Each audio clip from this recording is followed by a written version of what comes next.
다시 한번 귀한 자리에 초대해 주셔서 감사의 말씀드립니다. 사실 오늘 되게 간단하게 제 책을 소개해 드리는 자리라고 생각을 해서 이제 굉장히 세미나 형식으로 하는 줄 알고 있었는데 그런 자리는 아닌 것 같아서 조금은 당황스럽습니다만 그래도 최선을 다해서 잠깐 미국에서는 이런 식으로 연구를 하는구나 라는 걸 소개해드린 차원에서 간략하게 말씀을 드리도록 하겠습니다. 제 책 작년 11월 말에 나온 책인데요. 제 책은 17세기에서 19세기 조선 후기라고 하죠. 그때 당시에 한국 불교의 전개를 살펴보면서 그 당시에 특히 승려와 사대부 사이의 관계를 집중적으로 다루는 책입니다. 아시는 분들은 아시겠지만 당시 조선 시대 불교에 대해서 여러 가지 상이한 이론들이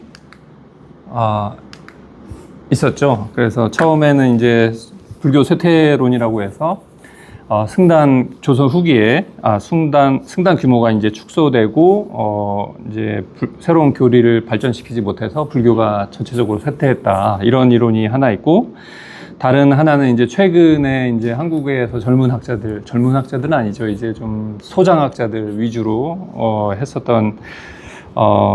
주장했었던 얘기들로 조선 후기에 사실은 교학 연구나 다른 불교 여러 가지 수행들이 번성했다. 그래서 결과적으로 불교가 쇠퇴한 것이 아니라 번성했다, 부흥했다 라고 하는 이 두 가지 주장이 있는데, 이 두 가지 이론은 사실은 그 불교에 대한 이론뿐만이 아니라 사회, 문화, 정치적 맥락에 대한 어떤 조선 후기 전체를 놓고 다른 시각을 갖고 있고, 특히나 승려와 사대부의 관계에 대해서 완전히 상반된 그런 관점에 기반하고 있습니다. 그래서 제가 말씀드렸다시피 제 논문은 승려와 사대부 사이의 관계인데, 그 두 가지 이론들이 사실은 제가 보기에는 두 가지 다른 내러티브, 서사들의 기초를 하고 있는데, 처음에는 제가 박해서사라고 부를 수 있는 것으로, 이거는 사대부가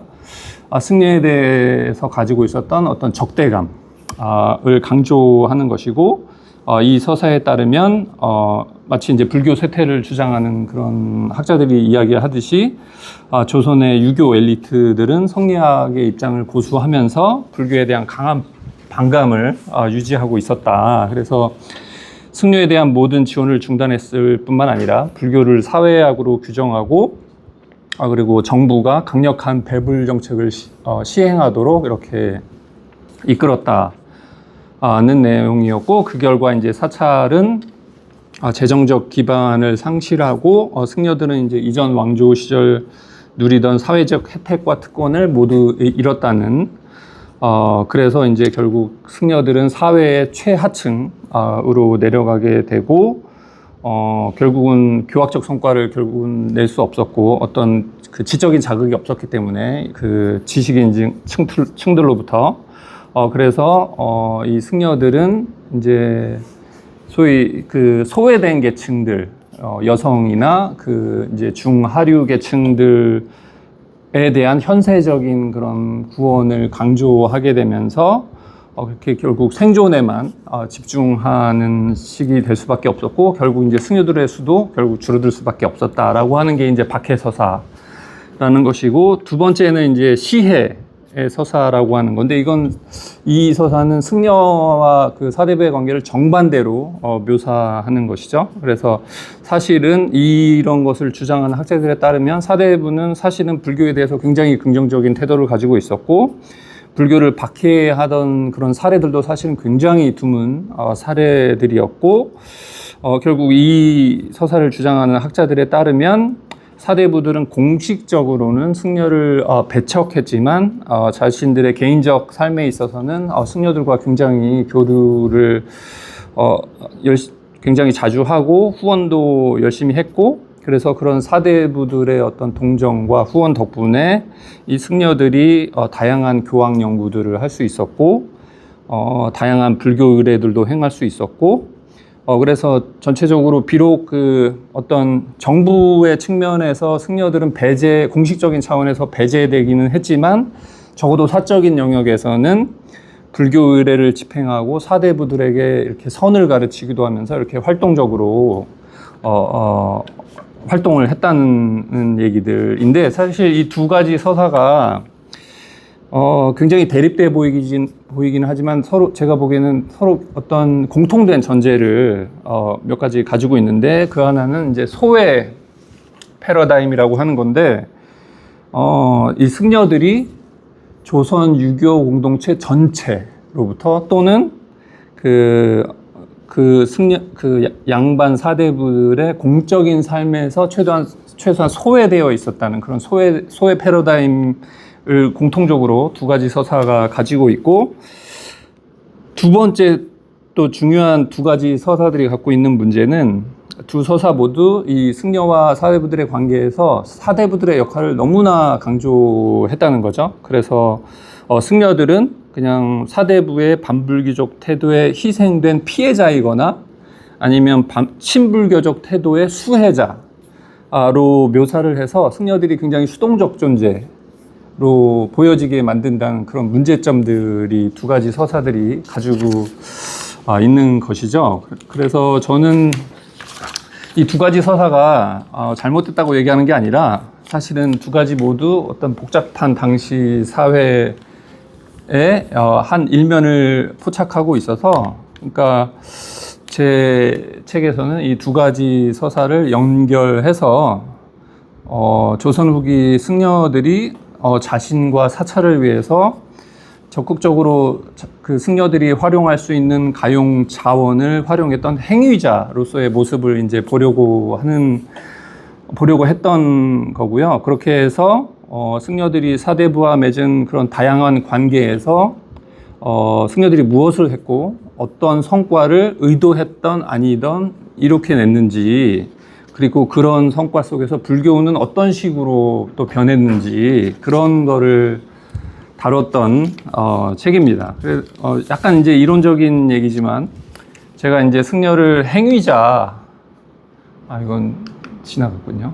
행위자로 이제 액터라고 썼는데, 행위자라고 이제 본다고 했는데, 이게 이제 그 학계에서 얘기하듯이 어떤 현대적인 의미에서 에이전시와 같은 어떤 본질화된 주체 개념에 대응하는 행위 능력을 가지고 있었다고 보는 게 아니라, 그렇게 보는 건 아닌데, 왜냐하면 근대적 의미에서 이 에이전트라는 의미는 권력을 외부의 힘으로 의식하고 그것을 잠재적 위협으로 간주하는 개인의 자기 소유성에서 비롯된 행동하는 존재라고 보는 게 에이전트라는 개념인데, 특히 그런 행위자는 역사 속에서 진보적 변화의 원동력으로 이렇게 해석을 하는 그런 철학계나 사회학계에서 그런 경향성이 있어 왔는데, 제가 보는 승려를 행위자를 볼 때 그 행위자의 의미는 그렇게 볼 수가 없는 게, 왜냐하면 조선 후기 승려들은 외부 권력들, 특히 이제 사대부 관료가 그 외부 권력자들의 아주 좋은 예가 되겠는데, 이들을 잠재적 위협으로 보기보다는 어떨 때는 동맹자 혹은 후원자 혹은 동반자로 여기는 경우도 많았고, 또 그들의 이 승려들의 행동이 항상 어떤 승려 집단의 권한 강화라든지 어떤 진보적 목표를 향했던 게 아니기 때문에, 비록 이제 이 승려들이 당시에 불교라는 어떤 상상의 공동체, 이미진 커뮤니티라고 하는데 거기에 속해 있다는 감각을 소유하긴 했겠지만, 실제로는 이 각각의 승려들이 서로 충돌되는 다양한 의제들을 가지고 했기 때문에 이런 개념을 좀 근대적 에이전시하고는 좀 맞지 않는 개념이라는 걸 좀 더 분명히 할 필요가 있고, 또 한 가지 승려와 사대부의 관계를 얘기할 때 이게 또 조심해야 될 부분이, 제가 승려와 사대부의 관계를 본다고 하더라도 제가 사대부 불교와 어떤 민중 불교 사이 어떤 구분이 있었다거나, 아니면 이 사대부 불교, 즉 엘리트 불교가 민중 불교보다 훨씬 더 중요하다 라고 보는 것은 아닙니다. 왜냐하면 이제 이건 중국을 불교 학자들이라든가 일본 불교 학자들이 이미 지적했던 것들인데, 마찬가지로 조선 시기에 그 한국에서도 이 사대부적 불교, 즉 엘리트 불교하고 민중 불교 사이의 경계가 그렇게 명확하지 않았고, 이제 제 책에서도 자주 하는 내용이지만, 사대부들이 소위 그 민중 불교라는 그 불교 형태에 굉장히 그 참여를 많이 하는 그런 형태를 보였기 때문에 그 두 가지 사이에 다른 사대부 불교가 있고 엘리트 불교가 있고 민중 불교가 있다라는 그런 생각은 하지 않는 것이 옳다라는 점에서 그 점을 이제 지적하고, 또 왜 그러면 우리가 승려와 이 사대부 유교 문인들의 관계를 봐야 하는가에 대해서 얘기를 하자면, 첫째는 이 승려하고 유교 문인들의 관계가 굉장히 조선 후기 불교 전개에서 굉장히 중요한 결정적인 요인이었지만, 아직까지도 뭐 미국은 당연하거니와 한국에서도 아주 충분한 학술적 주목을 아직 받지 못했고, 그 결과가 이 아까 말씀드렸던 박해서사와 시해서사라는 두 가지 상반된 이론들이 나오게 됐었던 것이고, 또 하나는 당시에 조선 유교 문인들이 실제로 그 국가에서 굉장히 중요한 집단이었고, 스스로들도 조선을 문인 국가라고 규정을 하는 경우들이 꽤 있었어요. 실제로 자기들의 나라라고 주장을 하는 바가 있었기 때문에 그런 자기 인식이 또 역시 다시 이런 박해와 시해서사로 또 이어지는 결과가 왔기 때문에 이 승려들과 사대부들의 관계를 보는 것은 조선 불교뿐만 아니라 조선사 전체를 새롭게 이해하는 데 있어서 굉장히 중요한 주제이기 때문에 제 그 책의 주제가 된 것입니다. 서론이 매우 길죠. 그래서 이제 제가 또 책에서 또 재밌는, 한국식으로 얘기하면 재밌는 이론인데, 레퍼토리라는 개념을, 사회학적인 개념인데 들고 와서 이 행위자라는 거를 어떻게 과연 설명할 것인가를 설명하기 위해서 레퍼토리라는 개념을 가져왔는데, 여기서 레퍼토리라고 하는 것은 사람들이 특정 상황에서 행동을 조직하고 자신과 주변을 정의하거나 또는 재정의하는 데 쓰는 어떤 상징, 규칙, 기술, 아니면 불교 의례들, 불교 지식들, 이런 것들의 총합을 얘기하는 게 레퍼토리입니다. 그건 이제 저기 앤 스위들러라는 사회학자가 가져왔던 개념을 이제 이용한 것인데, 이제 레퍼토리에서 조금만 이제 아마 익숙치 않으실 테니까 조금 더 설명을 해보면, 이 레퍼토리라고 하는 것은 약간 수행적, 퍼포머티브한 성격을 가지고 있는데, 이게 무슨 뜻이냐면, 이 레퍼토리라고 하는 것은 의식적으로 배우고 익힐 수 있고, 그 다음에 숙련된 정도에 따라서 잘하거나 못할 수도 있습니다. 그리고 레퍼토리라는 건 말씀드렸듯이 여러 가지 측면들, 요소들, 모델들, 그런 걸로 구성되어 있고, 그거를 활용하는 방식 또한 굉장히 다양하죠. 그래서 또 모든 사람이 같은 수준으로 레퍼토리에 접근할 수 있는 것도 아니고, 또 같은 요소들이 똑같은 사람들에게 주어진다고 해도 어떤 사람은 그거를 굉장히 다양한 방식으로, 매우 숙련된 방식으로 할 수도 있지만, 똑같은 걸 접하더라도 그거를 제대로 이해 못하는 사람들도 있고, 그래서 굉장히 서툴게 아니면 집중된 어떤 한 가지, 두 가지만을 사용하는 그런 경우도 있습니다. 그래서 이 레퍼토리라고 하는 것은 어떤 단일한 어떤 체계가 아니라 일종의 툴박스 같은, 도구 박스 같은, 여러분 이제 목공소에 가면 이렇게 툴박스가 있잖아요. 그걸 열어서 이제 그거를 쓰듯이 일종의 툴박스를 얘기하는 거예요. 그러니까 승려들이 양반들, 사대부들과 관계를 맺을 때 사용했던 어떤 사회문화적인 툴박스들이라고 생각하시면은 좋을 것 같아요. 왜냐하면 이 개념이 왜 그럼 조선 불교 승려들, 조선 후기 승려들을 이해하는 데 도움이 되냐면,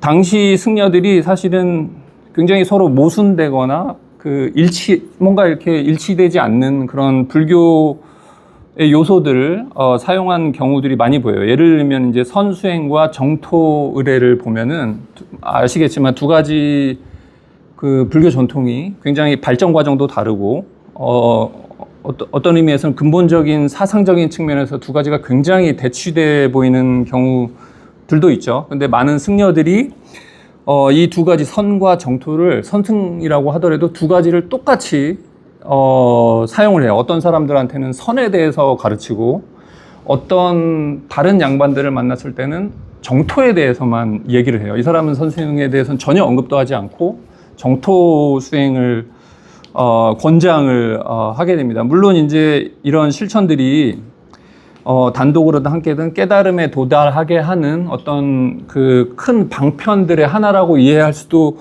있는데 사실 당시 승려들의 행동이 이런 항상 불교의 어떤 이상적인 목표에 따라서 움직였던 것은 아니에요. 왜냐하면 그 당시 이제 중국에서 신들에 대해서 여러 가지 다른 이해들이 있었는데 조선 승려들도 사실은 불교에 대해서 다른 이해들이 있었어요. 그래서 선과 정토 예배처럼 서로 다른 그런 수행을 사용한다고 하더라도 이 승려들이 그 두 선과 정토의 어떤 체계적, 불교로서의 체계적 일관성을 고려하지 않고 그냥 막 쓰는 경우가 사실은 굉장히 많았어요. 휴정만 하더라도 선하고 정토를 똑같이 얘기하는데, 물론 이제 몇몇 학자는 이거는 유심정토라고 설명하는 분들도 있긴 한데, 제가 볼 때는 그 두 개를 이렇게 서로 이 두 가지 상반돼 보이는 이론들, 수행들을 체계적으로 해석하려는 시도를 전혀 하지 않았어요. 제가 이렇게 계속 찾아보는데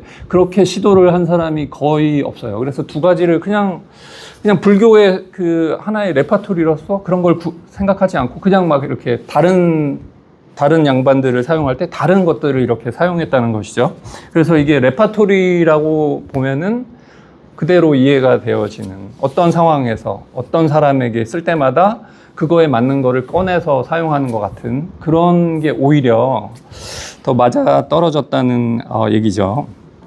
그래서 이제 승려들이 유교 문인과 이제 관계 맺을 때 사용했던 레파토리들의 예를 보면 이런 불교적인 전통뿐만 아니라 사회문화적 환경에서 가져왔던 그런 다양한 다른 요소들이 있습니다. 그 중에 이제 굉장히 중요한 것들 중에 하나가 유교 문헌들과 철학에 대한 지식, 그리고 이제 시문을 잘 짓는 그런 문학적인 기술들, 그런 것도 굉장히 중요한 승려들의 레파토리들 중에 하나였는데, 이거 왜 그러냐 하면 이런 유학 문헌에 대한 지식들, 시문을 작성할 수 있는 능력 같은 것들은 유교 문인들에게는 사실 굉장히 중요한 레파토리였기 때문에 일종의 승려들의 입장에서는 이 유교 문인들을 만날 때 사용할 수 있는 일종의 문화적 자본, 컬처럴 캐피탈이라고 하는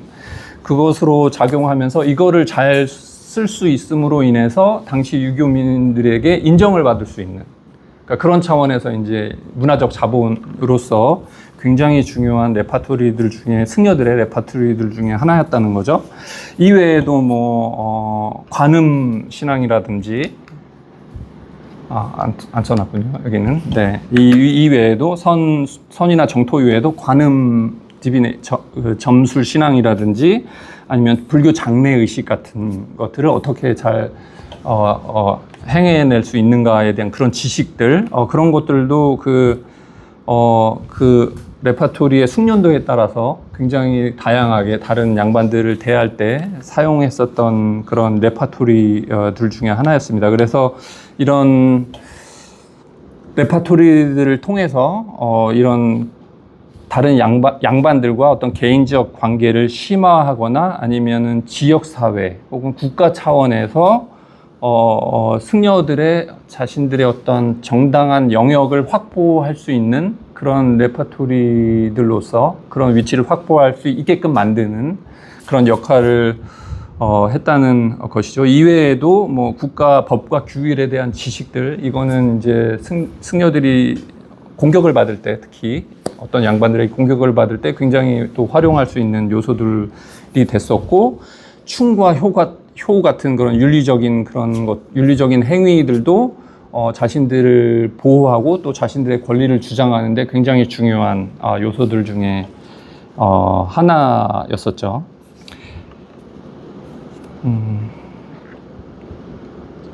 그래서 이제 이런 레파토리들을 통해서 어떤 특정한 그 당시 이 레퍼토리라는 것이 그 당시 시대적인 상황들을 벗어나지 않고 어떤 한정이라고 하지만 어떤 그 테두리가 어느 정도 있을 수밖에 없죠. 사회문화적인 테두리에 영향을 받을 수밖에 없죠. 그 레퍼토리라고 하는 것이. 그러니까 그거를 사용하게 되면서 똑같은 레퍼토리를 사용하면서 똑같은 방식으로 사용하게 되면서 당시에 그 조선 후기 승려들에게서 발견되어지는 어떤 공통적인 패턴들이 생겨나게 됩니다. 그래서 제가 그거를 그게 이제 승려들의 당시의 사회적 위치를 보여주게 되는데, 그거를 이제 제가 아까 말씀드렸듯이 이런 승려들이 다른 레퍼토리, 특히 장례와 관련된 혹은 정토신앙과 관련된 그런 요소들을 사용하면서 사적인 차원에만 머물렀던 게 아니라 지역 공동체 혹은 국가적인 차원에서도 승려들의 위치를 넓힐 수 있게 돼요. 그러니까 아까 말씀드렸던 그 소외 패러다임에서는 훨씬 넘어가는, 그러니까 그 조선 후기에 불교가 부흥했다고 말하면서도 사실은 그 사적인 공간에만 재현되어 있었다고 말했던 사람들이 최근에 학자들인데, 사실은 실제로 보게 되면 그것마저도 뛰어넘게 되는 그런 모습들을 보여지게 된다는 거죠. 그러면서 그렇게 보여지는 패턴, 공통된 패턴들이 있는데, 그게 이제 또 다른 사역적인 개념인데, 여기 안 적어놨네. 여기 이제 그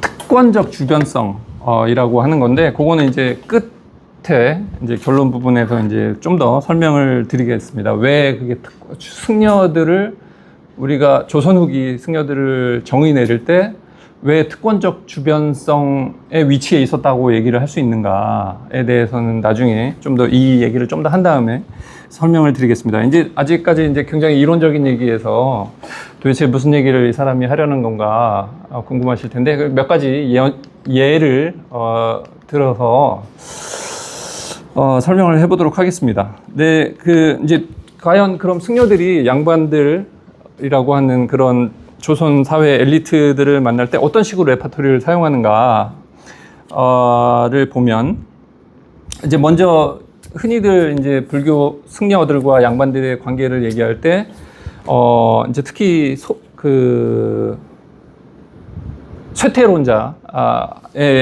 쇠퇴론을 주장하는 학자들은 이제 승려들과 양반들이 서로 별로 그렇게 교류를 하지 않았다라고 많이들 말씀들을 하시죠. 서로 완전히 분리된 삶을 살았을 것이다. 그러니까 양반들은 그 마을에 있고 승려들은 산속 깊이 있고, 그런데 사실 보면은 승려들이 산사에만 있었던 건 아니고 굉장히 그 활동적으로 뭐 도성 안에도 들어가고 읍내에 들어가는 건 당연하고, 심지어는 양반 서원이나 사당에서 일하면서 유학을 배우기도 하고, 그리고 양반들도 마찬가지로 산에 들어가서 절에 사찰에 가서 승려들 일부러 만나러 가기도 하고, 아니면 승려들이 사찰에 가서 과거 공부를, 뭐 지금도 그렇지만 과거 공부를 하러 가기도 하고 해서, 이런 승려들과 양반들이 만날 수 있는 공간들은 사실 굉장히 다양하고 넓었다는 것을 얘기하고 싶고요. 뭐 이런 다양한 얘기들은 넘어가기라고 그냥 예를 들어보는 게. 한 가지, 그래서 이제 구체적인 예들로 바로 이제 넘어가 보면, 이제 사실 그 보통 우리가 생각할 때 양반들, 승려들과 양반들의 관계를 생각해 보면, 당연히 양반이 사회적으로 굉장히 높은 위치에 있었고, 승려들은 당연히 이제 뭐 쇠퇴론 학자들이 주장하듯이 완전히 그 로우 클래스하고 비슷했다라고 얘기를 하는데, 사실은 이 관계를 보면 굉장히 그 관계가 뒤바뀐 경우들도 많이 볼 수가 있습니다. 이 승려들이 자신들의 레퍼토리를 얼마나 충실하게 습득했느냐에 따라서 그 관계가 완전히 역전되는 경우들이 있는데, 그 한 가지 예가 이제 월성비은 이라는 승려, 18세기 초중반의 승려인데, 월성비은의 예를 들면 이제 월성비은이 이제 그 자기 사찰에 있는데 한 고을의 양반이 이제 월성비은에게 찾아와서 월성비은에게 추천서를 써달라고 해요. 그 수령에게 자신이 이제 그 지방 그 관가에서 뭔가 일을 할 수 있도록 자기 추천서를 그 수령에게 써달라고 부탁을 해요. 왜냐하면 이 사람은 아는 거죠. 월성비은이 당시 그 사람이 속한 그 고을뿐만 아니라 다른 지역에서도 굉장히 그 수령들 사이에서 뭐라 그러죠? 이렇게 높으니까 굉장히 리스펙트 받고 있는 사람이다 보니까 그걸 써달라고 부탁을 해서 이렇게 써준 케이스들이 있어요. 완전히 그 사회적인 힘의 관계가 반대가 돼버렸죠. 그리고 이제 굉장히 또 흔히 볼 수 있는 사례는 이제 1652년에 충청도의 한 수령이 이제 보고서를 써요. 정부에, 중앙정부에. 내용이 뭐냐면 자기네 고을에 그 원찰이 있는데 이 원찰의 승려들이 너무나 건방져서 일반 양반들도 자기 사찰에 못 들어오게 한다고, 수령들도 못 들어오게 하고, 그러니까 여기서도 약간 그 관계가 전복돼 있는 관계가 보이죠. 그래서 이렇게 전복돼 있는 관계들이 보입니다. 이 승려들이 그러니까 승려들의 입장에서도 이 사람들이 어떤 양반들을 대하는가에 따라서 그 태도가 달라지는 거예요. 이 역학관계가 다이나믹이 달라지고 어떤 레퍼토리를 쓰는가가 달라지는 거예요.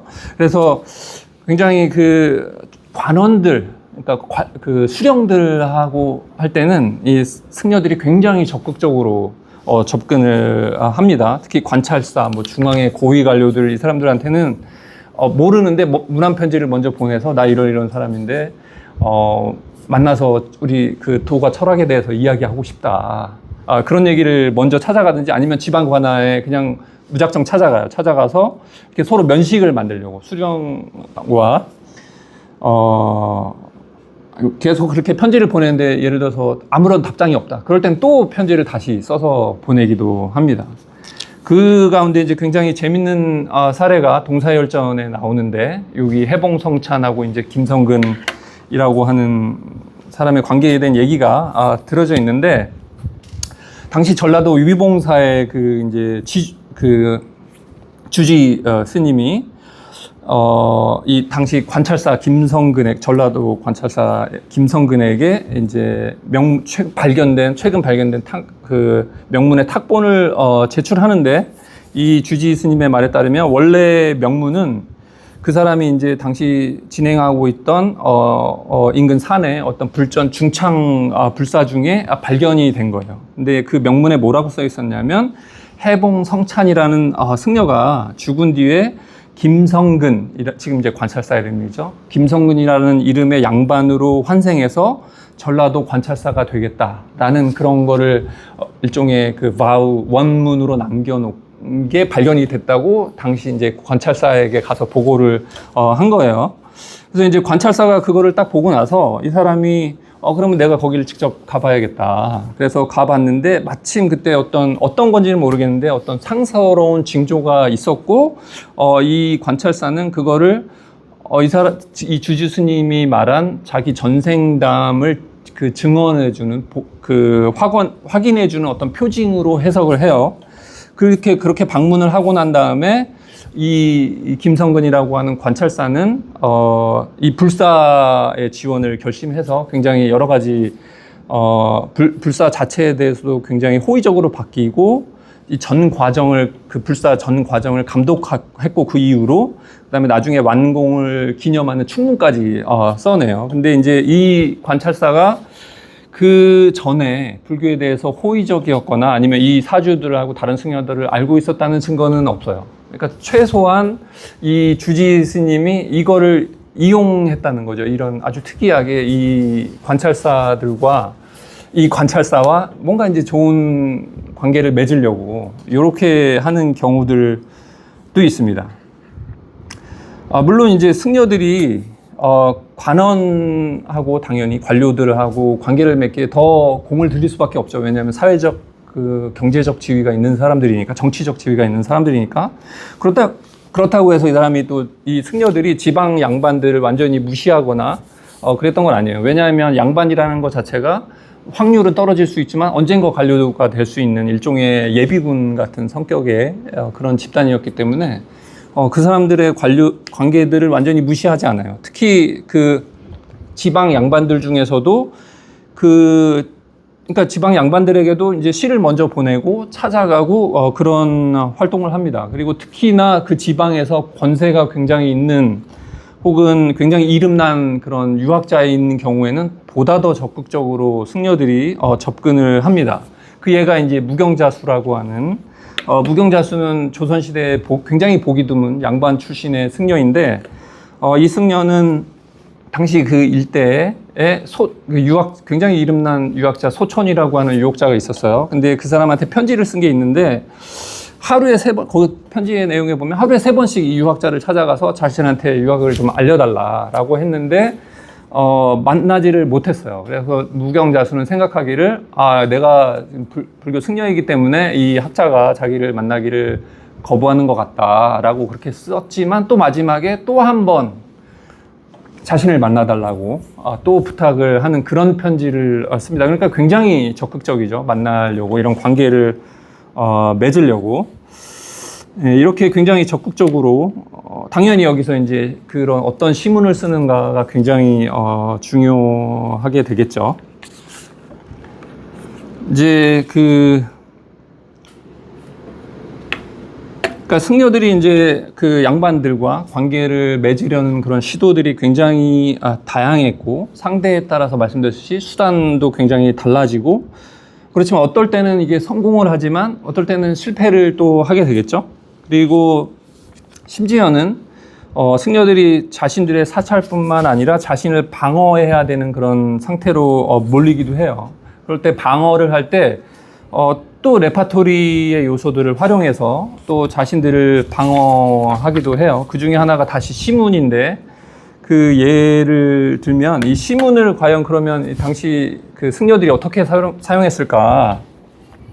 두 가지 방식이 있었는데 그러니까 두 가지를 의도한 건데 첫 번째는 이제 양반의 덕을 찬양하고 그 양반의 그런 발전을 기원함으로써 이제 그 양반과 관계를 맺고자 하는 그런 소망을 표현을 하는 거죠. 나는 이만큼 당신과 친해지고 싶다. 그게 첫 번째고 둘째는 좀 더 이게 보다 배후에 깔린 건데 이 승려 자신을 그 시문에서 문인으로서 묘사를 하는 거예요. 그래서 문인이라고 하면 엘리트, 당시 사회적 엘리트인 양반들이 쓸 수 있었던 문화적 코드를 아주 자연스럽게 능숙하게 활용할 수 있는 그런 사람으로서 자신을 제시하는 거예요. 그래서 내가 당신의 리스펙트를 받기에 충분하다라는 거를 보여주는 거죠. 그게 이제 드러나는 예가 이제 월성비은, 아까 말씀드렸던 월성비은의 시 가운데 하나인데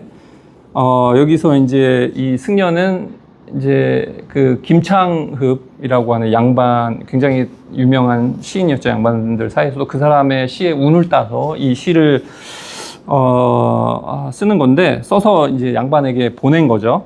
그래서 여기 보면 이 시 한문을 내가 빼먹었구나. 이 시를 보면은 월성이 이제 다 읽지는 않겠습니다. 여기 보면은 이제 수령의 인품을 굉장히 인품하고 덕을 굉장히 찬양을 하죠. 그렇게 해서 이제 당신과 좀 친하게 지내고 싶다라고 하는 그런 뜻을 표현한 거죠. 그 와중에 이제 밑줄 친 데를 보면은 이게 전당문하고 후한서에 나오는 구절인데 그 고사에 이제 그 연산이라는 지방의 그 수령이 굉장히 덕치를 펼쳐서 그 지역 사람들이 잘 살게 됐다는 그 두 가지 고사를 가져와서 이 사람만큼 당신도 뛰어나다라고 얘기하는 건데 이거를 보면은 이 양반도 공부한 사람이니까 아는 거죠. 이게 후한서하고 전당문에 있는 거구나. 그러니까 이 사람 똑똑하네 라고 이렇게 인식을 하게 되는 거죠. 이런 거를 일부러 씀으로써 이렇게 해서 이제 자기 자신을 굉장히 학식 있는, 당신과 똑같은 문화적 코드를 가지고 있는, 그거를 아주 능숙하게 활용할 수 있는 사람이라고 자신을 이렇게 보여주게 되는 거죠. 그래서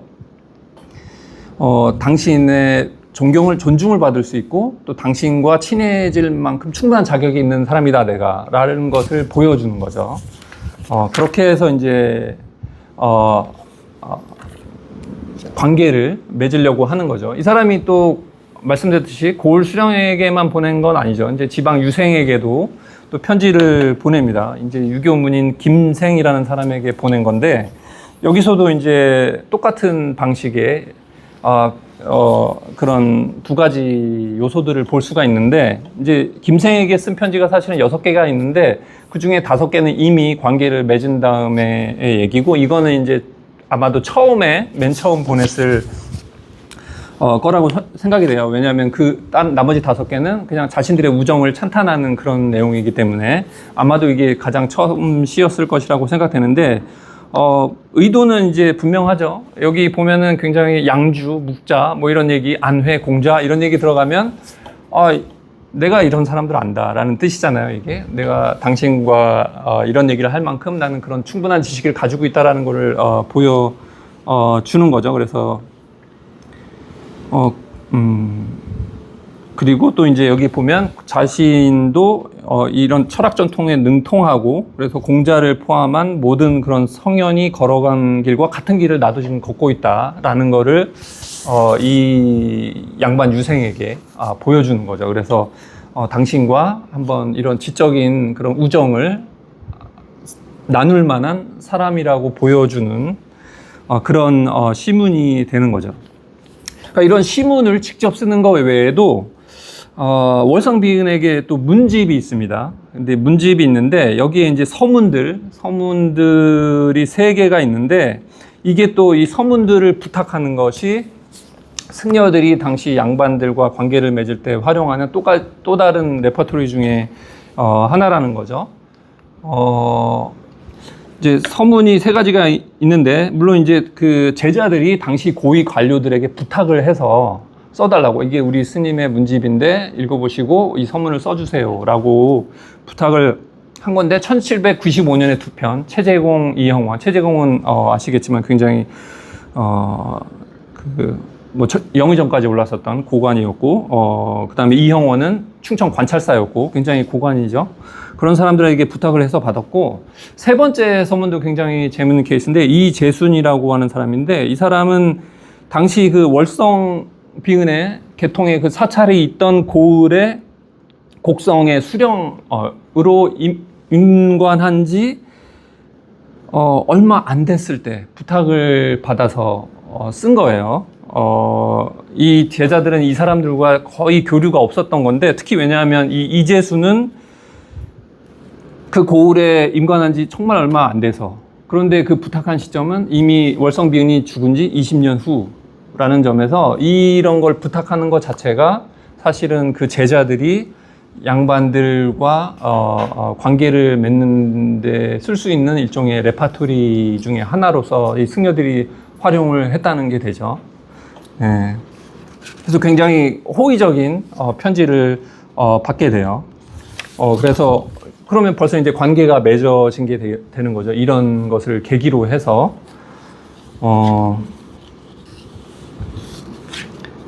물론 이제 양반하고의 관계에 있어서 승려들이 먼저 항상 접근을 했던 건 아니고 양반들이 먼저 접근을 하는 경우들도 있었어요. 그러니까 의도는 여러 가지인데 시문이나 유학에 능한 승려들은 이 소문이 나서 양반들이 먼저 찾아가요. 먼저 이 사람들을 자기네 집으로 초청하기도 하고 아니면 관청으로 부르기도 하고 서로 그래서 함께 시를 짓거나 운을 띄어서 시를 짓거나 아니면 도에 대해서 얘기를 나누거나 심지어는 양반들이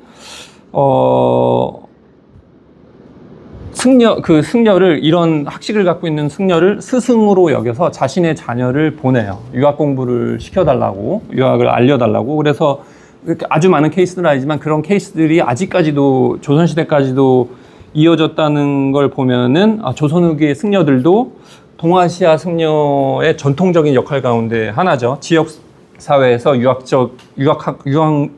학문과 문화를 대표하는 역할을 조선 후기에도 계속해서 동아시아적인 틀에서 볼 때 그거를 계속해 나갔다는 거죠. 일부 양반은 자기 오로지 유흥을 위해서 또 승려를 찾기도 합니다. 그래서 사찰과 승려는 그들에게 있어서 그냥 전원적인 그런 이상적인 삶에 대한 욕망을 충족시키는 수단이 되는 거죠. 왜냐하면 또 사찰이 굉장히 그 경치 좋은 곳, 물 좋고 산 좋은 곳에 있는 경우가 많아서 양반들이 그냥 유람 삼아서 사찰을 찾아가는 경우가 많았어요. 어떤 경우에는 사찰 경내에서 잔치를 벌이고 그래서 굉장히 소란스럽게 술을 마시고 또 심지어 짐승을 사냥하기도 하고 이제 뭐 특산물을 달라고 요구하기도 하고 어떤 경우는 이제 막 기생까지 불러서 이제 풍악을 울리게 하고 거기에 이제 참여하게 시키도록 하죠.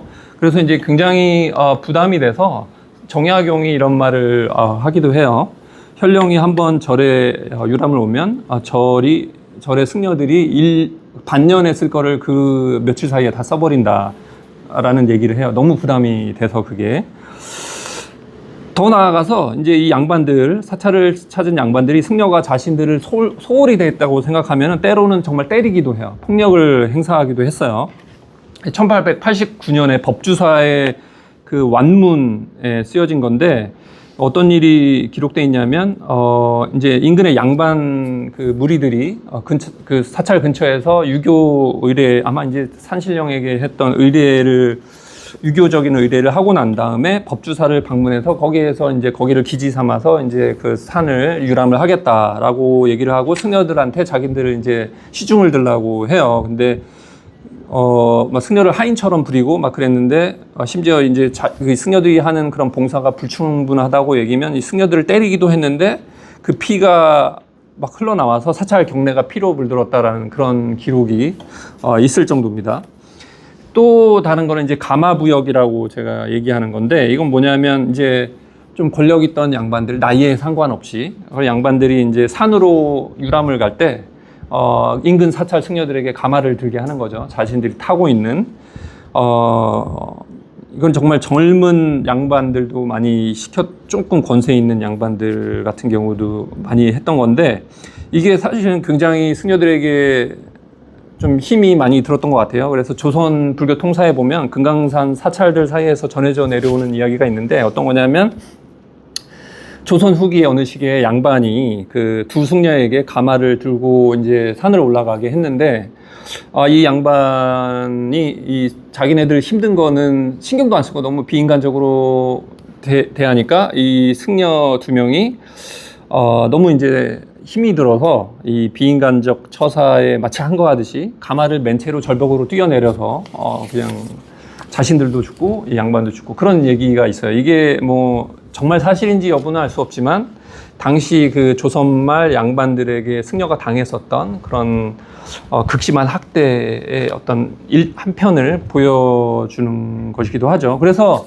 승려들이 이 양반들이 사찰을 방문하는 걸 항상 이렇게 반겼던 것은 아니에요. 아까 말씀드렸처럼 기생이 막 춤추고 있는데 거기 가서 막 이렇게 앉아 있어야 되는 거에 대해서 이렇게 굉장히 울분을 토하는 그런 승려도 있었어요. 그런 시문을 남기기도 했어요. 근데 그럼에도 불구하고 이런 무례와 폭력이 있었음에도 불구하고 대체로 승려들이 양반 자신의 사찰을 찾는 승려들에게 굉장히 잘 대해줬는데 왜냐하면 자신과 사찰들에게 결과적으로는 유리할 가능성이 있기 때문에 그랬다는 거예요. 특히 이제 권력 있는 양반일수록 더 했겠죠. 그래서 일부 승려는 가만히 사찰에서 기다렸던 게 아니라 그런 양반들을 오히려 이렇게 불러오기도 했어요. 이 유람하는 양반들을. 그 예가 이제 여기 나오는데 이 예가 이제 그 여러 승려들의 레파토리 중에서 유교 철학적인 지식들이 어떻게 활용될 수 있는가를 보여주는 한 예인데 그 이제 이동왕이라고 하는 유학자가 방장유록이라는 이제 기행문을 쓴 거예요. 지리산 그 기행문을 쓴 건데 이 사람들이 이제 지리산으로 유람을 떠나서 자신들이 도원이라고 하는 승려를 만난 이야기를 적고 있어요. 근데 이제 도원이라는 사람과 이 이동왕 일행이 대략 한 사흘 동안 같이 함께 했는데 첫날 오후에 얘기를 먼저 합니다. 이 도원이 먼저 이 사람들에게 다가가서 내가 이거 저 가이드를 하겠다. 그리고 내 사찰에 와서 이거 쉬어라. 3일 동안 기지로 삼아라. 이렇게 먼저 제안을 해서 이제 만남이 이루어진 거예요. 그리고 이제 도원이 이제 서로 이제 이렇게 가이드를 하다가 이제 첫날 오후 늦게쯤에서야 이제 어디 이제 참 앉아서 쉬고 있는 와중에 이제 이 얘기가 중요한 얘기가 시작이 되는 거죠. 여기서 이제 무슨 담론을 펼치냐 하면 먼저 질문을 해요. 도원이 이 유학자들에게 공맹의 가르침을 어떻게 이와 기로서 해석할 수 있겠는가라는 질문을 해요. 근데 이게 마치 사실은 일종의 트랩 퀘스천 같은 거였어요. 일종의 미끼였던 거죠. 정말 궁금해서 물어봤던 게 아니라 자기가 가지고 있는 지식을 이 사람들에게 뽐내고 싶었던 거예요. 사실은. 그래서 이제 뭐라고 설명을 했겠죠. 이 양반들이 뭐 각자 설명을 했겠죠. 근데 이제 답을 다 듣고 나서 도원이 이제 자기 얘기를 하기 시작하는 거예요. 그래서 이 사람이 이제 어떤 얘기를 했다고 이제 이 이동항이 양반이 썼냐 하면 이 승려가 그 이와 기, 채용 동정 문제, 그 다음에 천성 인성에 공통된 그런 1, 2등을 해석을 하는데 그거를 해석하면서 정의천 정명도 그리고 주희의 책들을 인용하면서 이 양반들에게 얘기를 하는 거예요. 또 그 와중에 화엄경, 대승기신론, 선문염송까지 들여보면서 완전 비교 종교학적인 차원까지 나가서 설명을 하는 거예요. 근데 이 대화가 계속되니까 초점이 이제 불교 얘기를 꺼냈으니까 점점 불교로 넘어가면서 질문자와 대화자가 바뀌기 시작해요. 처음에는 이 승려가 질문하는 품새였지만 이게 얘기가 진행되면서 불교에 대해서 이 양반들이 승려에게 묻기 시작을 해요. 그래서 이동항이 약간의 불교 지식이 있어서 도노점수에 대해서 물어봐요. 도노점수가 뭐냐고 했더니 이 도원이라는 승려가 그거를 불교적으로 설명한 게 아니라 이거를 유교적인 개념을 가지고 와서 설명을 해요. 유교의 명과 성을 가져와서 이런 얘기를 해요. 도노점수는 유학에서 말하는 자명 이성과 같으며 점수 도노는 자성 이명과 같다. 이렇게 얘기를 해요. 이거는 이 답을 들은 양반들은 바로 알아들었을 게 이게 중용의 굉장히 유명한 구절을 따서 설명을 한 거예요. 그러니까 이렇게 설명을 하니까 이제 맨 마지막 이 대화를 다 기록을 하고 난 다음에 이 양반이 이동왕이 뭐라고 썼냐면 이 사람의 식견이 유학 불교에 대한 식견이 양반들을 입다물게 했다. 그리고 또 한마디 더하기를 이 사람의 통찰이 너무나 밝고 날카로워서 학식을 갖춘 아주 뛰어난 유교 문인조차 필적하기 어렵다라고 평가를 해요. 그리고 이제 헤어질 때 이 사람의 깊은 학문을 더 듣지 못해서 굉장히 아쉽다라고 얘기를 하고 이제 끝나는데 물론 둘 사이의 관계가 어떻게 됐는지는 알 수가 없죠. 어떻게 끝나냐면 이 도원이 언제든 다시 자신을 방문해라. 그리고 이동왕은 그렇게 하겠다라고 해서 이제 끝나는데 이 만남이 계속 이어져서 관계가 더 발전했는지는 알 수 없지만 최소한 이 도원이라는 유학자가 자신의 그 유학 철학에 대한 지식을 가지고 이 처음 보는 양반에게서 굉장히 호의적인 반응 그리고 굉장히 앞으로 더 관계를 깊게 나아갈 수 있는 그런 계기를 마련한 것은 분명하게 보여지는 거죠. 그러니까 이런 식으로 이 승려들이 유학 지식을 양반들과의 관계에서 활용을 했다는 거죠.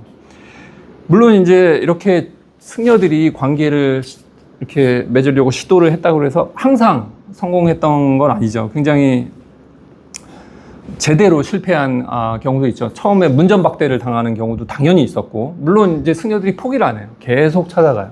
그렇게 해서 이제 예를 들어서 서문을 써달라고 했을 때, 비문이나 서문을 써달라고 했을 때, 써준다고 허락을 받아요. 근데 이 뜻한 것처럼 좋게 써주지 않은 경우도 굉장히 많았어요. 근데 과연 그러면 이 승려들은 왜 이 양반들에게 찾아가서 자기 스승의 문집에 서문이나 발문을 써달라고 했을까? 왜 비문을 써달라고 했을까를 생각해 보면 이 승려들이 의도했던 거는 자기 문중의 위신을 높이는 것도 있죠, 당연히. 이런 뛰어난 유학자에게서 우리 스승의 이 서문을 받았다라는 것.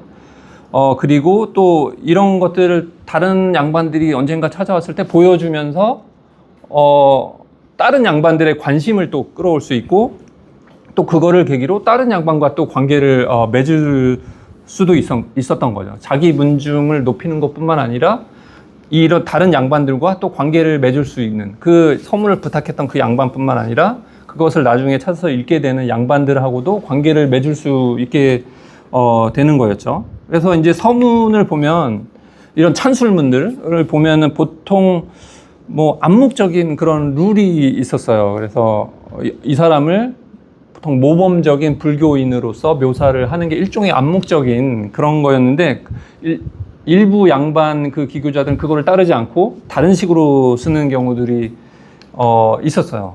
예를 들어서 이제 평안도 보혈사 옥파에 대해서 김지탁이라는 유생, 지방 유생이 비문을 써준 게 있는데, 이거를 보면은 보통 이제 이런 그 찬술문이 200자가 넘어요.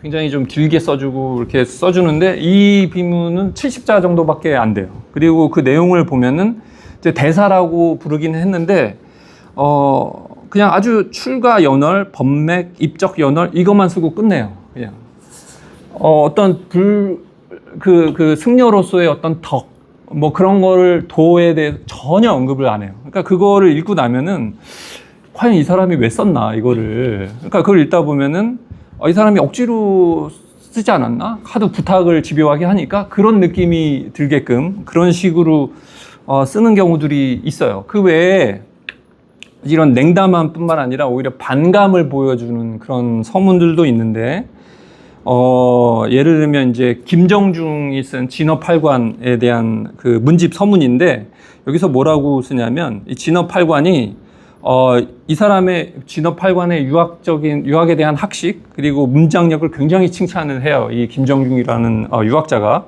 이 승려에 대해서. 근데 또 한마디 덧붙이기를, 이 사람이 출가 전에 훌륭한 유학 스승을 만났다면 틀림없이 큰 유교문이 됐을 텐데 그런 스승을 만나지 못해서 여기에 들어와서 네가 이러고 있구나 라고 써요. 완전히 이 사람의 불교인으로서의 정체성을 완전히 무시하는 거죠. 예. 그리고 또 오광운이 무경자수에, 아까 언급했던 무경자수에 쓴 서문에도 완전히 여기서는 엄청나게 승려를 깎아내리는데, 뭐라고 쓰냐면 부처의 가르침에 따르면 시든 어떤 글이든 이건 법내에 지나지 않는데 왜 승려가 시를 짓냐. 그리고 나는 승려의 시를 평가하고 싶지 않다. 왜냐하면 이거는 시를 쓴 자와 마찬가지로 똑같은 번뇌를 일으키기 때문에 이거를 평가하지 않겠다 이렇게 얘기를 해요. 그러면 이거는 불교에 대한 자신의 식견이 이 승려, 시를 쓴 이 승려보다, 또 그거를 부탁한, 서문을 써달라고 부탁한 그 제자들보다 내 식견이 너희들보다 더 뛰어나다라고 하는 거죠. 그리고 마지막에 한마디 덧붙이기를, 당연히 어떤 칭찬도 하지 않고 제자 중 한 사람이 너무 써달라 그래서 내가 써주는 거다 이렇게 끝내요. 그 얘기를 쓰고 끝내요. 그러면 이게 굉장히 의아하죠. 읽는 우리 입장에서는. 아니 왜 그러면 이 문집을 편찬하는 와중에 이런 약간 모욕적인 그런 찬문을, 스승이나 혹은 불교에 대해서 모욕적인 찬문을 왜 버리지 않았을까? 이 편집 과정에서 질문을 할 수 있잖아요.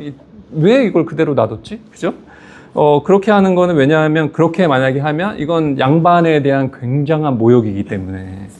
왜냐하면 양반들끼리도 서로 이제 그런 서문을, 자기 아버지의 서문을 다른 양반, 유학자에게 부탁을 하는데, 그 경우에도 만약에 그 양반이 자기 아버지 문집에 대한 서문을 굉장히 모욕적으로 썼더라도 수정을 할 수 있는데 뺄 수는 없어요. 이게 누구지? 윤증하고 송시열 사이에 완전 둘 사이가 갈라지게 된 계기 중에 하나인데, 수정을 요구했는데 안 해줬잖아요. 그러니까 그걸 뺄 수도 없어요. 그러니까 이렇기 때문에 만약에 승려가 그 고위 양반들이 문집에 서문을 써줬는데 그걸 뺀다? 이거는 상상할 수 없는 일이었던 거죠. 그리고 두 번째는, 그러면 내가 이 승려에 대해서 혹은 불교에 대해서 칭찬을 하고 싶지 않은데 굳이 왜 또 이걸 써준다고 했을까? 거절을 한 케이스도 있거든요. 난 안 써준다 이렇게. 송시열도 사실은 거절을 했었고, 거절을 그냥 하지 뭘 이렇게 또 지저분하게 또 그렇게 서문에다가 남기는가. 라고 생각을 할 수 있잖아요. 근데 이거는 아까 말씀드렸듯이 승려들이 이거를 어떻게 사용하느냐와 관련이 된 거죠. 그러니까 승려들은 이 서문을 단순히 자신의 스승을 돋보이게 만들기 위해서 뛰어나게 뭔가 표현하고 싶어서 그런 것만은 아니에요. 말씀드렸듯이 관계를 맺으려는 수단 중에 하나였던 거예요. 그 어떤 사람이 내가 타겟하고 있는 그 양반이 불교에 대해서 굉장히 호의적이건 아니건 모르잖아요. 일단 가서 관계를 맺고 보는 거예요. 그런 목적이 있었기 때문에 이 양반도 그게 목적이면 너희들 뭐 불교 얘기 그런 거 상관없이 나하고 관계를 맺는 거면 whatever 하면서 그냥 써줬다는 거죠. 그러니까 그런 차원에서 이해를 할 수 있지 않을까. 그건 제 추측이긴 하지만 그렇게 볼 수 있다는 겁니다. 그래서 이렇게 이 관계에 있어서 서로 호의적인 승려와 양반, 승려는 항상 호의적일 수밖에 없었죠. 근데 양반들 중에서 굉장히 호의적인 양반들도 있었지만 굉장히 조롱하고 비난하고 그런 양반들도 있었죠. 근데 그 일부 승려들은 그거를 당연하게 그냥 받아들이는 승려들도 있었죠. 그냥 저렇게 대하면 그냥 얻어맞고 그냥 뭐 그런 사람들도 있었지만 어느 정도 이제 이런 레퍼토리에 굉장히 완숙한 사람들은 그걸 또 시문으로 반박을 하는 경우들이 있었어요. 그래서 그 예를 조금 들어보면 이제 무용수연과 허백 명조인데 이제 저 이제 허백명조인데 무용수연 같은 경우는 이제 무용수연 얘기는 빼죠. 네, 허백명조 얘기만 하죠. 허백명조가 이제 이 사람이 허백명조는 어떤 사람이었냐면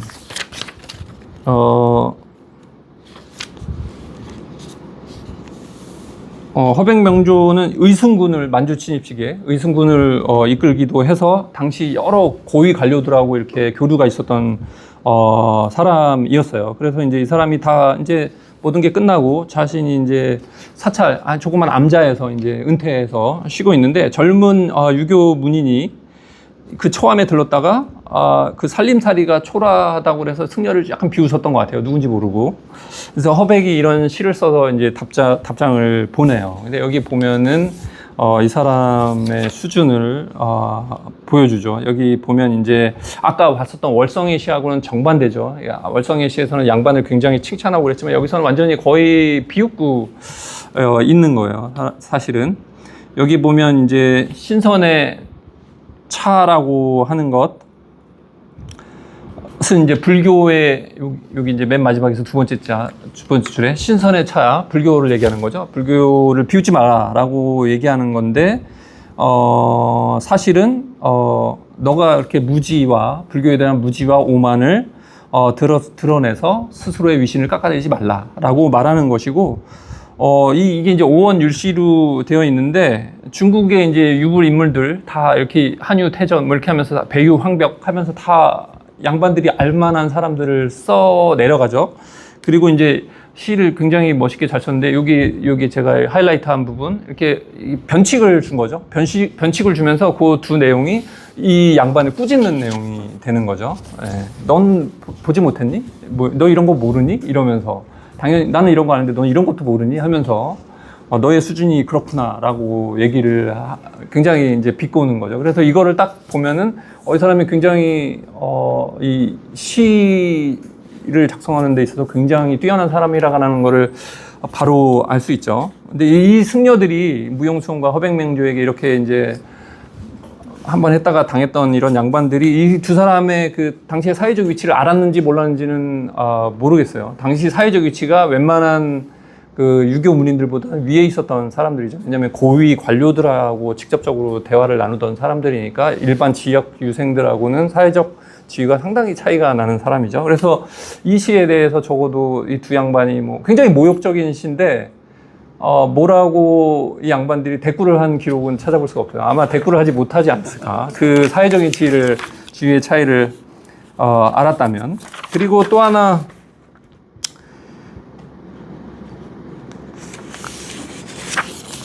자 그렇게 해서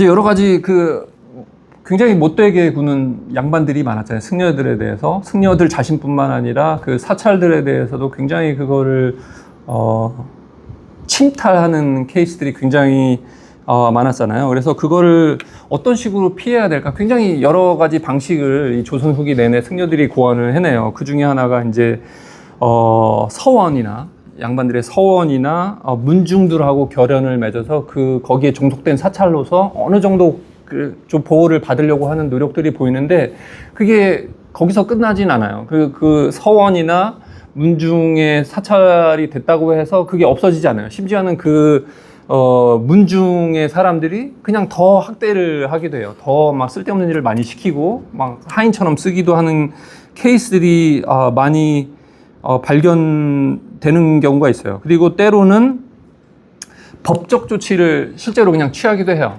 이 승려들이 이제 자기 사찰과 토지가 있는데 양반들이 자꾸 뺏으려고 하니까 소송을 거는 거죠. 요새처럼. 근데 소송을 거는 경우는 사실은 우호적인 관계를 맺기를 완전히 포기하는 거나 마찬가지죠. 이 양반하고는 더 이상 안 되겠다. 그러면 이제 소송을 거는 거예요. 그런데 마지막 수단인데 이게 또 굉장히 그 소송이 당연히 추측하시겠지만 쉬운 게 아니겠죠. 그 예가 하나를 볼 수 있는 게 이제 자훈이 이제 소송을 걸어요. 이게 어떤 일이 벌어졌냐면 자훈이 이제 자기가 토지를 샀어요. 이 승려가 살 수 있었죠. 조선 후기에 살 수 있었는데 이 윤씨성을 가진 그 마을의 양반이 자훈이 매입한 토지를 점탈을 해요. 그래서 자훈이 소송을 걸어요. 1649년에 1648년에 걸었는데 계속 가만히 있으니까 그 다음에 바로 다시 걸어요. 이번에는 이제 매도 문서도 같이 내요. 그 관하에다가. 그랬더니 매도 문서 증거가 딱 있으니까 이거는 승려 땅이 맞다 해서 유리한 판결을 당연히 얻어요. 그런데 양반이 그냥 그건 전혀 무시하고 토지를 돌려주지 않아요. 그랬더니 자훈이 그 다음에 또 소송을 제기해서 이 사람 불이행을 한다. 그거에 대해서 또 소송을 건 거죠. 그리고 양반을 벌을 줘라. 그랬더니 양반이 벌을 받기는커녕 그 토지를 자신의 종에게 넘겨버려요. 그래서 나중에 이제 결국 자훈이 이 문제의 토지를 그 양반보다 좀 더 격이 높은 다른 양반에게 팔아요. 그러면서 끝이 나요. 이게 과정이 10년이 걸려요. 그러니까 이 소송을 거는 것도 이 쉬운 일이 아닌 거예요. 아마 이제 송광사나 다른 데도 이제 아마 보면은 그런 소송 관련 문서들이 있을 텐데 이게 굉장히 지리한 과정인 거예요. 양반이 배째라 하면은 이거는 뭐 그냥 굉장히 어려운 지난한 과정이 되는 거예요. 그래서 이 모든 수단 중에서 가장 강력한 방법은 원찰이 되는 거였어요.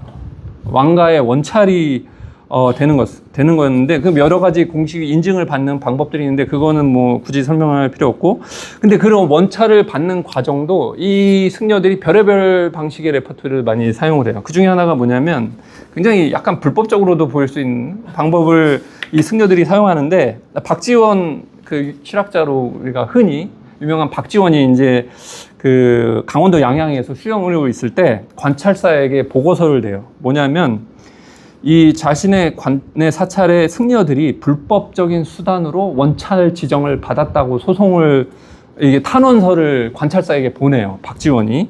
그래서 그 사람의 이 박지원의 보고서에 따르면 이 그 사찰 승려들이 이 사찰이 역대 임금의 글을 소장하고 있다라고 허위로 보고했고 왕실의 인가를 증명하는 문서도 위조로 만들었다.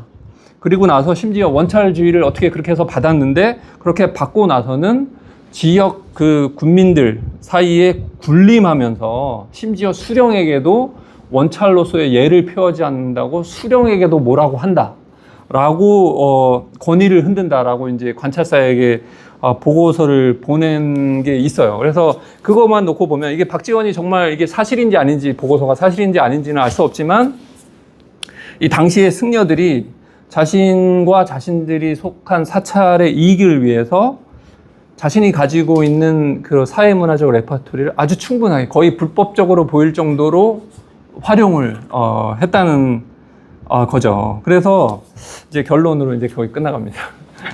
결론을 보면 과연 그럼 이 사람들이 이런 레퍼토리를 사용해서 무엇을 어떤 패턴을 보여주는가, 이런 당시에 이런 몇몇 얘들뿐 아니라 다른 승려들의 모든 그런 활동들이 어떤 과연 패턴을 보여주는가, 어떤 사회적 위치를, 승려들의 사회적 위치를 보여주는가. 말씀드렸던 이제 특권적 주변성이라고 하는 건데, 이것도 물론 이제 사회학자가 썼던 거를 개념을 가져온 것인데, 이 특권적 주변성이 뭐냐면 당시 승려들의 독특한 위치를 설명하는 것인데, 이 특권적 주변성이라고 하는 것은 어떤 특권적이면서도 동시에 주변적인 사회적 위치, 그러면서도 이 특권성과 주변성이 그냥 서로 불가분하게 연결되어 있는, 그래서 권력이 존재하면서도 부재해서 특권과 주변성이 동시에 경험되는 그런 사회적 위치라는, 그런 위치를, 사회적 위치를 말해요. 제가 볼 때는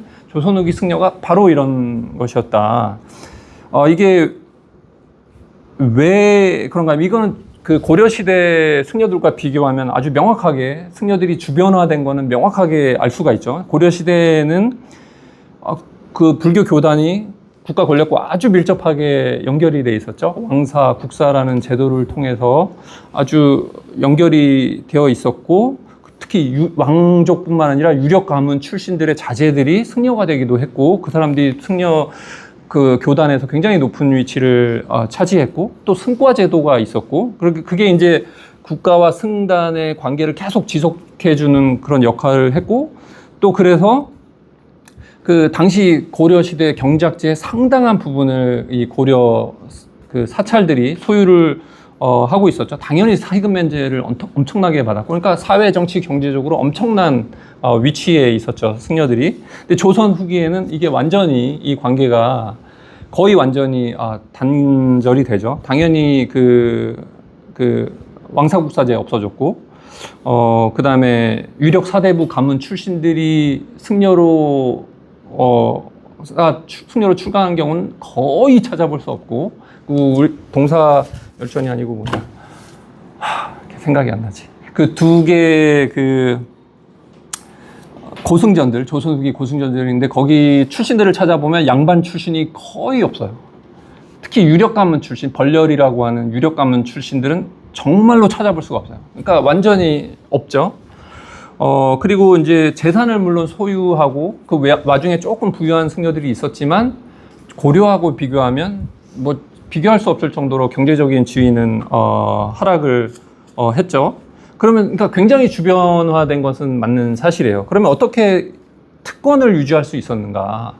바로 레퍼토리를 능숙하게 활용할 수 있음으로 인해서 특권적 위치를 차지했다는 거예요. 몇몇 학자들이 이제 승려들이 사회 최하층에 속했다고 얘기하는데, 사실은 승려들은 분명하게 평민보다는 나은 위치에 있었고, 특히 이제 양반보다도 왜 그러냐면, 승단 내에서는 그 상향 이동의 가능성이 있었어요.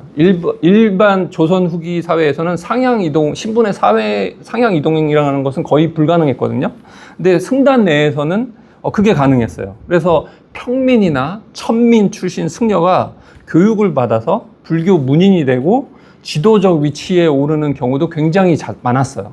그게 가능했던 이유 중에 하나는 역설적으로 유력 사대부 출신 승려들이 없었기 때문에 그게 가능한 것이기도 한데, 그렇게 유력 그 문인이 되는 경우들, 천민 출신임에도 불구하고 그런 경우들이 굉장히 많이 보입니다. 그래서 이 승려들이 특히 평민보다는 사실은 오히려 양반 계층하고 굉장히 많이 비슷해요. 특히 이 레퍼토리를 아주 잘 습득하고 있는 양반들. 왜 그러냐면, 불교 승려, 유교 문인 모두 자신들의 사찰과 서원을 가지고 있어서 자기 종교를 대표하는 그런 시설물이 있었어요. 그리고 차세대를 문인으로서 양성할 수 있었고, 그 계보를 또 조직적으로 또 발전시킬 수 있었죠. 그 양반도 그렇고 승려들도 그렇고, 그 교육 체계가 또 존재했고, 또 스승의 문집을 간행하고 비문을 세울 수 있었어요. 양반도 그렇고 승려들도 그렇고. 그래서 추파 홍유라는 승려는 심지어 뭐라 그랬냐면, 양반이 가난해서 평민처럼 살아야 한다면 차라리 승려가 되는 것이 낫다라고 했어요. 추파 홍유 자체가 사실은 양반 출신 승려였어요. 그래서 이 특권적 주변성이라고 하는 개념은 당시 조선 후기 승려들이 어떤 사회문화적 정치적 압박 속에서 당연히 압박을 받았죠. 반불교 정책이 있었으니까 그런 압박 속에서 발휘한 일종의 역동성을 보여준다는 거죠. 그래서 그렇게 함으로써 자신들의 정체성을 지키고 사찰과 재산을 집탈로부터 보호하고 그래서 자신들의 또 사회적 그런 역할을 또 창출해냈잖아요. 아까 소외 패러다임을 넘어서는 사적인 공간에만 갇혔다는 그런 패러다임을 넘어서서 사실은 이제 이거는 제가 설명을 안 드렸는데 장례 의례, 불교 장례 의례, 그 다음에 그 정토 의례를 통해서 그 지역 사회를 위해서 기도하기도 하고 심지어 왕가를 위해서 기도하기도 하고 왕가가 그거를 이용하기도 하고 요청하기도 하고 해서 굉장히 그 사적인 우리가 사적이라고 하는 그런 영역을 넘어서는 활동을 공식적으로 합법적으로 해냈다는 거예요. 이렇게 너무 이렇게 사적인 공간에만 갇혀 있었던 것이 아니라 그렇게 이제 그래서 조선 후기 승려들이 그러니까 자신들의 생존과 성공을 위해서 양반의 호의나 후원만을 전적으로 의존하지 않고 오히려 자신들이 가지고 있는 이런 자원들을 활용해서 주변적일 수밖에 없었지만 특권적인 지위를 또 확립할 수 있었다. 그렇게 함으로써 이런 유교가 굉장히 지배적인 그런 사회에서 승려로 산다는 것이 무엇인가를 재확인하고 그렇게 해서 이제 말씀드리지 않았지만 선이나 장례나 혹은 불교 장례나 혹은 관음 신앙이나 혹은 정토 신앙에서도 굉장히 유교 윤리적인 해석을 많이 하는 경우가 그 전 시대 어느 시대와도 비교할 수 없이 그게 굉장히 많이 발견이 돼요. 이제 그건 제 다른 챕터들에서 설명을 하는 건데 그러니까 그런 식으로 불교를 변화까지 시켰다는 거죠. 그 어느 시대에서도 발견되지 않는 그런 식으로 해서 불교 전통은 과연 이런 유교가 지배적인 사회에서 어떻게 변화할 수 있는가를 보여주었다는 것이 제 책의 내용이 되겠습니다. 네, 말이 너무 길었습니다.